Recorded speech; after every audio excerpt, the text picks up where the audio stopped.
If you're into gaming today, chances are you're into first-person shooters. One of the most dominant genres in gaming ever, it seems like it's only a matter of time before Mario busts out a gat. Let's, hope that never happens. There's so many great ones out there, it's time to find the best of the best. So let's get into it. Hey, I'm Stuttering Craig for Screw Attack's Top 10 FPS Games of All Time. Number 10. Two things scare the piss out of me. Large bodies of water and the 1940s. When you combine those two things with freakishly demonic little girls, giant underwater sea robots, and guns, you've got yourself a recipe for pee-pee in your pants. Now, if you're manly enough to fight through the eerie setting, you've got yourself a game with some incredibly unique weapons and an interesting storyline. Some say BioShock was the best game of 2007. Some say 2007 was the best year in gaming history. You put those two together, you got yourself a hit. The only drawback? No multiplayer. Number 9. Most FPSs are best when they go by one rule. If it moves, shoot it. Doom 3 capitalized on that rule to the fullest, because if you could actually see it, you really did need to shoot it. Hell, the game was so dark you couldn't see shit. You may not be able to hold a flashlight and a shotgun at the same time, but this was still a phenomenal FPS and a definite upgrade in the series. Number 8. Gordon Freeman is a badass. His glasses are badass. His goatee is badass. And yes, his games are badass.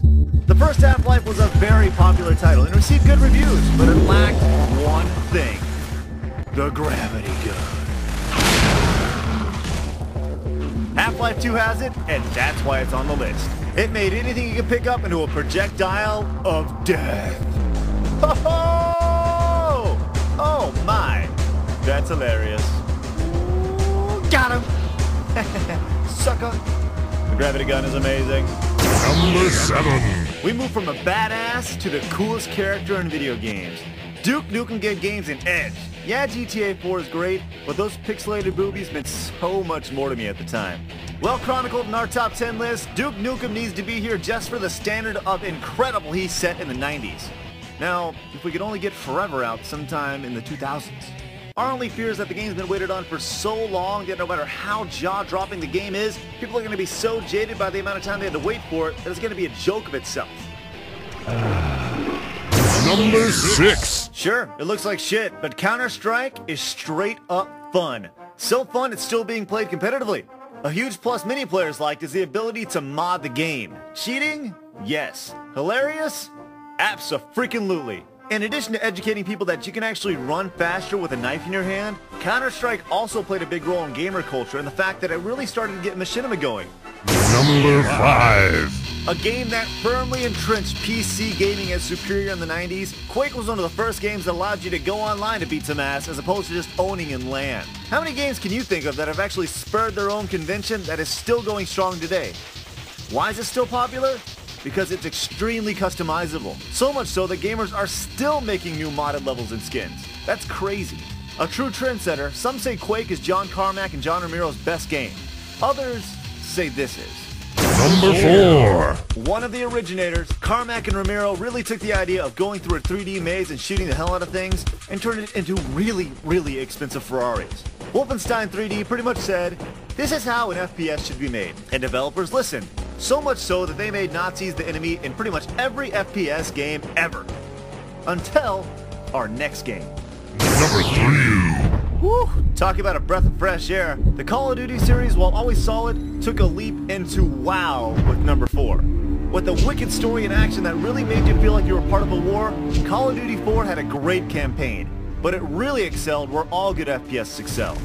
Multiplayer. The ability to customize your attributes with perks, then take them online and make noobs your bitches never felt so satisfying. Customizable owning. Hell yes. Sure, BioShock won a lot of Game of the Year awards last year. But what game are you still playing? Exactly. Number 2. You knew Halo would be on the list, but which one? Well, the one that single-handedly put the Xbox on the map. Great controls, an in-depth story, sticky grenades, and the most powerful pistol in gaming history. And oh yeah, it pretty much invented teabagging. The video game industry learned a lot from Halo, but the one thing gamers learned is that as satisfying as sticking a grenade to somebody's face is, it's even better to be able to stick your virtual space crotch squarely on someone's chin. Alright, before we get to number 1, let's recap. Number 10, BioShock. Number 9, Doom 3. Number 8, Half-Life 2. Number 7, Duke Nukem. Number 6, Counter-Strike. Number 5, Quake. On gaming consoles before GoldenEye, but this was the first one that was done right. A game that was so well done we had to include it in this year's Iron Man of Gaming competition. At the time, it was unlike anything that had ever been seen before, and it was the first real glimpse of what was to come for console gamers 10 years down the road. I can't tell you how many hours, days, were spent in front of the TV with friends in multiplayer. It was straight up fun. A game that would make James Bond proud, it was almost perfectly balanced.